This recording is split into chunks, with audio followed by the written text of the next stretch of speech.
I love to pick flowers. I love to pick flowers.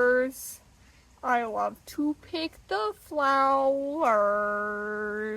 This and other songs are what my family says I would sing to myself for hours instead of talking to other people when I was a young child, around 3 or 4. I don't know how entirely accurate this is. My father says that I was a remarkably intelligent child, and I wasn't that too far behind developmentally. But still, it is nice to think that even when I was at that young age, I was still writing songs. Of course, many kids sing songs to themselves. That doesn't make me particularly special. But it is true that music and poetry have interested me for a very long time, perhaps even since the age of 3. I can trace my early music interests to many sources: choir, band, and theater. And I can pinpoint my interest in poetry to my closely related obsession with notebooking. I was journaling in the margins of my school assignments, my deep thoughts, and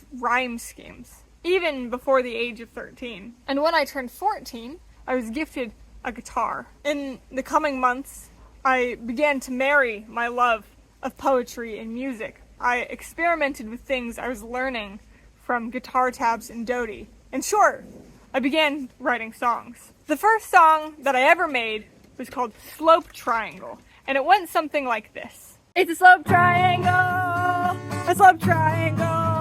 that's the key, that's what you use if the slope is the same as y equals m is plus b. Thank you. Thank you very much. Yes, I know.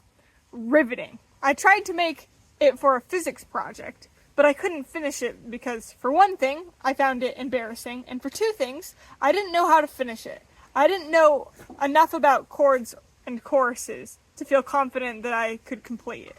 But it was alright. Slope Triangle was really just the beginning. As I got better and better and more enthusiastic about my writing, simultaneously I began to experience some crippling depression pressure from my family. There were very high expectations for me. I needed to become something. I had those talents in music and poetry and everything else because I was meant to be something rich and famous and amazing, and if I was anything else, I was nothing. And so when I necessarily struggled with music writing and producing, creating music became hell. It was a chore I had to do, that I had to be good at, lest there be consequences. And believe me, there were consequences. I was punished for expressing who I was and who I was becoming with ridicule, mercilessly. I learned that it wasn't safe to be me, especially in artistic expression, around my family. And so, partly because of depression, and partly because of pressure, and all because of my feelings of personal unsafety, I stopped writing music. Unhealthy family situations will kill you like that. They'll rob your chest of your heart, strip your bones dry, and when you have no more flesh to give them, they'll suffocate your soul until there's nothing left inside. By 18, I had no desire to write music. That part of me that loved music had died. What's the point in writing and playing music when you don't even feel like singing, let alone do anything?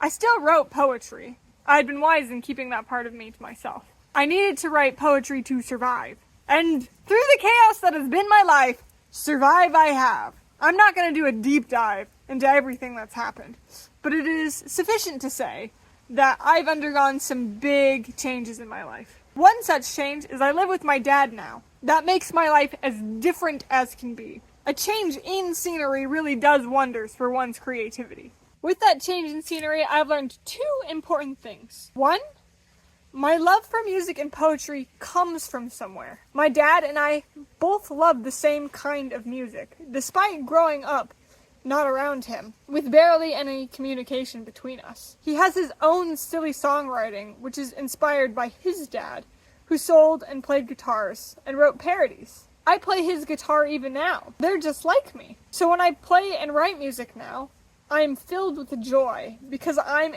honoring my ancestry. And 2, my dad doesn't need me to be anything to love me. That love is free. He wants me to succeed because he loves me. He doesn't love me because I succeed. He just loves me. Not my music and not my poetry, but me. Learning about my dad has changed the way I think about my heavenly dad too. Just like my dad, when I learn about my heavenly dad, I learn about me. When I learn what makes him happy, I learn what things make me happy, like serving others and showing love. And just like my dad, I learn that God doesn't need me to be successful or famous to love me. In fact, that's so silly. God loves everybody. There's no way he'd keep me away because of fame and money. He just loves me. Not my fame, not my success, but me. And in that love, I realize I can choose who I'm becoming. I can choose what I want to create. Not for fame and not for money, but because I want to create. Because I want to continue developing. And I have. Writing the song in the last video was honestly very significant for me. I wrote that song basically in one sitting. Lyrics, music, everything. And then published it without too much thinking. It felt like a part of me that I thought was missing was grafted back as a branch into the tree of me. There was a muscle that I thought I'd never be able to move again, was able to make the chord shapes in exactly the way that I used to be. I didn't lose those chords. They're back. And I'm not going to give up music anymore. No, I will write. I will sing. And nobody can stop me. I choose to become myself now. I choose who I'm becoming. Because I know my Father. I know me. And so rejoicing, I choose to become myself now. Here comes Kat, back to music writing. I want to be myself again. I want to dance. I want to sing. I want to feel myself again spin in circles, giggling. Round and round in joy I exclaim, splashing in puddles gifted from rain.